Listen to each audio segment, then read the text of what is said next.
नमस्कार विद्यार्थियों, कक्षा 10 की हिंदी पुस्तक क्षितिज, जिसका अध्याय हम पढ़ रहे थे प्रथम सूरदास जी का हमने परिचय पढ़ लिया और हमने इसके 2 पद की व्याख्या हमने कर ली। तो चलिए शुरू करते हैं हम आगे। तीसरे पद की हम व्याख्या शुरू करते हैं। तो चलिए बच्चों प्रारंभ करते हैं। तीसरा पद। संदेशन मधुवन कूप भरै, अपने तो पठवत नहीं मोहन। हमरे फिरी न फिरै, जीते पथिक पठै मधुवन को। बहुरी न शोध करै, केवे श्याम सिखाई प्रमोदै। के कहू बीच मरै, कागद गरे मेघ मसी खूटी। सरदव लागी जरै, सेवक सूर लिखन को आंदो। पलट कपाट अरै। तो ये इसका पद है। सबसे पहले इसके कठिन शब्दों को जानने का प्रयास करते हैं। चलो लिखो। मधुबन का अर्थ होता है मथुरा। संदेशनी का अर्थ होता है संदेशों से। कूप का अर्थ होता है कुआं। ठीक है, कुएं। और आगे है पठवत। पठवत का क्या अर्थ है? भेजते। आगे फिरी का अर्थ लिखो। इसके बाद न फिरे, नहीं लौटे। जीते। जीते का अर्थ होता है जितने। पथिक। पथिक का अर्थ होता है मथुरा से जाने वाले यात्रियों को यहाँ कहा गया है। पठ्य। पठै। पठै का अर्थ है भेजे। भेजे। ठीक है बच्चों, पठै का क्या अर्थ होता है? भेजे। बहुरी। बहुरी का क्या अर्थ होता है? फिर। शोध। शोध का अर्थ होता है खोज करना या शोध लेना या शोध। ठीक है, आगे लिखो। प्रबोधय। प्रबोधय का अर्थ क्या होता है? प्रबोधय। प्रबोधय वश में कर लेना। ठीक है। सिखाई। सिखाई का क्या अर्थ होता है? सिखाई के यानी सिखा करके, बहला करके। कागद। कागद। कागद का अर्थ होता है कागज। कागद का अर्थ होता है कागज। ठीक है बच्चों, ध्यान से लिखो। गरे। गरे का अर्थ होता है गलना। गल गए। गल गए। ठीक है, आगे है मेघ। मेघ का क्या अर्थ होता है? वर्षा से है यहाँ। मेघ का अर्थ होता है बादल अर्थात वर्षा। मसी। मसी का अर्थ होता है यहाँ स्याही से है। स्याही। ठीक है बच्चों, स्याही। खूटी। खूटी का अर्थ होता है समाप्त हो गई है। ठीक है, क्या हो गई है? खत्म हो गई है या समाप्त हो गई है? समाप्त। ठीक है बच्चों,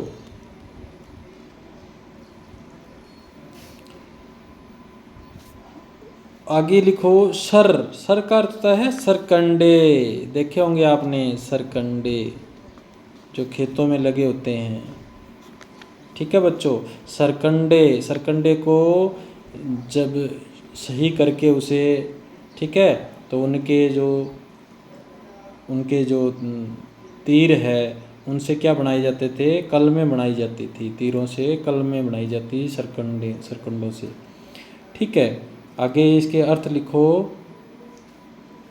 आगे लिखो दव। दव। सरकंडे से क्या बनाई जाती है? कलम बनाई जाती है। सरकंडे से क्या बनाई जाती है? कलम। ध्यान में रहे बच्चों। आगे है दव। इस दव का क्या अर्थ होता है? दवानल यानी दवा। दवानल। दवानल का अर्थ क्या होता है यहाँ? दव का अर्थ होता है दवानल। और दवा दवानल का क्या अर्थ होता है? वन में लग जाने वाली आग को हम क्या कहते हैं? दवानल कहते हैं। ठीक है, तो ये ध्यान में रहे, दवानल। आगे शब्द है जरै। इस जरै का क्या अर्थ है? जरै, जल गए। जरै का अर्थ होता है जल गए। ठीक है बच्चों। आगे है सेवक। सेवक का क्या अर्थ होता है? लिखने वाला कर्मचारी, या अपने की क्या कह सकते हैं, नौकर, जो क्या लिखता है? कागज पर क्या लिखता है? शब्दों को लिखता है, लिखने वाला। ठीक है। आंधो, आगे क्या है शब्द? आंधो। आंधो का अर्थ होता है अंधा।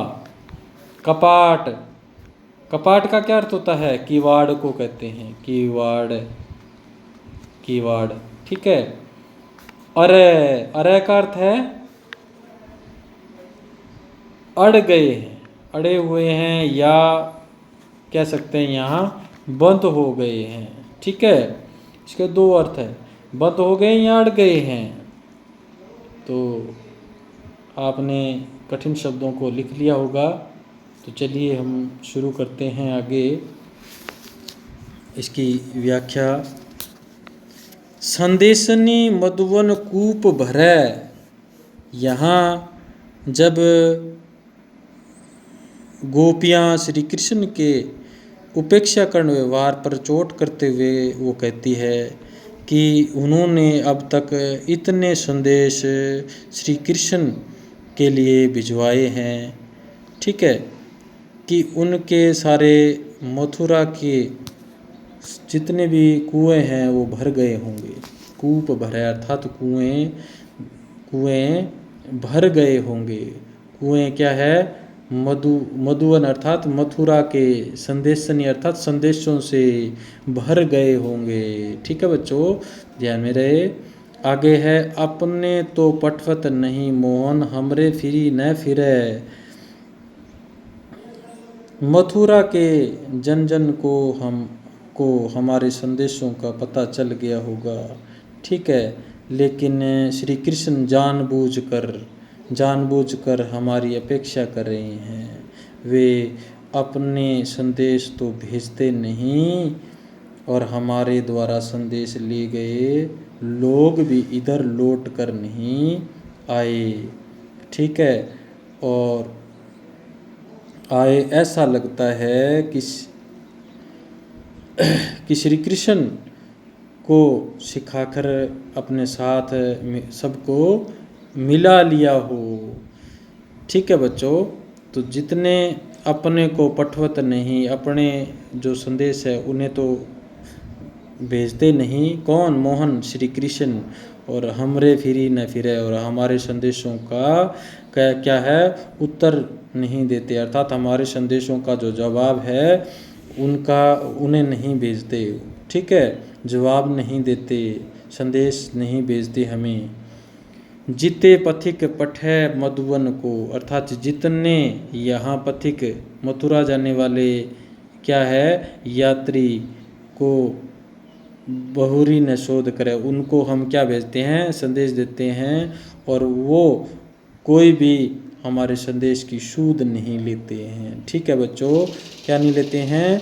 सूध नहीं लेते हैं, खोज नहीं करते हैं। के वे श्याम सिखाई प्रमोदय के कहू बीच मरै। या तो उन्हें श्री कृष्ण क्या है? बहलाकर अपने साथ में मिला लेता है, सिखा लेता है, ठीक है, और लौट कर वो आने नहीं देते हैं, या वे बेचारे बीच में ही कहीं मर जाते हैं। के कहू बीच मरै अर्थात बीच में ही मर जाते हैं। कागज गरे मेघ, कागज गरे मेघ, या फिर या क्या होता है? या तो वो बीच में ही संदेशों के बीच में ही लोग संदेश लेके बीच में मर जाते होंगे, या कागद गरे मेघ अर्थात वर्षा से मथुरा के सारे कागज क्या है? गल गए। ठीक है, अर्थात भीग गए, सारे कागज वर्षा से भीग गए, भीग कर वो क्या है? मसी खूटी, और या फिर मथुरा की जो शाही है वो ख़त्म हो गई है। मसी का अर्थ होता है शाही ख़त्म हो गई है। या फिर क्या हुआ, सर दब लागी जरे, अर्थात या फिर क्या हो गया, या फिर वहाँ के कलम बनने वाले सरकंडे काम में आने वाले ही उनके वन में आग लग के वो भस्म हो गए हो। अर्थात जो जिस कलम से हम लिखते हैं वही सरकंडों के वन जल के भस्म हो गए हों। या फिर ठीक है, सेवक सूर लिखन को आंदो, या फिर उनका जो नौकर है लिखने वाला वही क्या है, अंधा होगा। ठीक है, या फिर वही अंधा है। पलक कपाट अरे, ठीक है, पलक कपाट अरे, उनके नेत्रों में पलक रूपी किवाड़ ही न खुल पा रहे हों।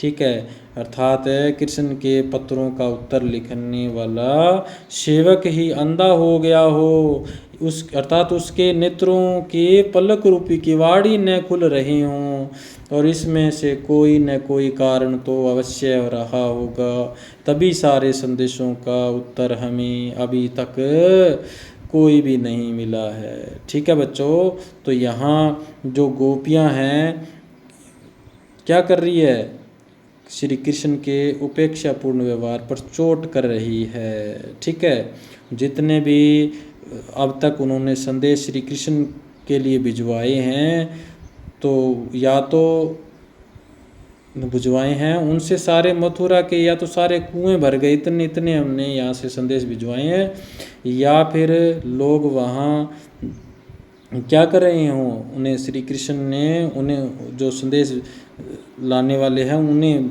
सिखाकर बहलाकर अपने साथ में मिला लिया हो, या फिर बेचारे रास्ते में ही मर गए हों, या क्या हुआ हो, या वहाँ मथुरा का जो सारे कागज़ है वो वर्षा से भीग गए हों, जल ठीक है जिससे गल गए हों, वर्षा से भीगकर गल गए हों, या फिर वहाँ की जो शाही है वो समाप्त हो गई हो सकता है वहाँ कलम बनने के लिए काम में आने वाले सरकंडे ही वन की आग में जलकर भस्म हो गए हों। यह भी हो सकता है कि श्री कृष्ण का पत्रों का व्यवहार का उत्तर लिखने वाला जो सेवक है, नौकर है, वही अंधा हो गया हो, या फिर उनके नेत्रों के पलक रूपी किवाड़ ही नहीं खुल रहे हों। ठीक है, इनमें से कोई न कोई कारण तो अवश्य रहा होगा, तभी हमारे संदेशों का उत्तर हमें अभी तक नहीं मिला है। ठीक है बच्चों, तो ये तीसरा इसके पद की हमने व्याख्या करी। आशा करता हूँ कि आपके समझ में आया होगा। धन्यवाद। जय हिंद, जय भारत।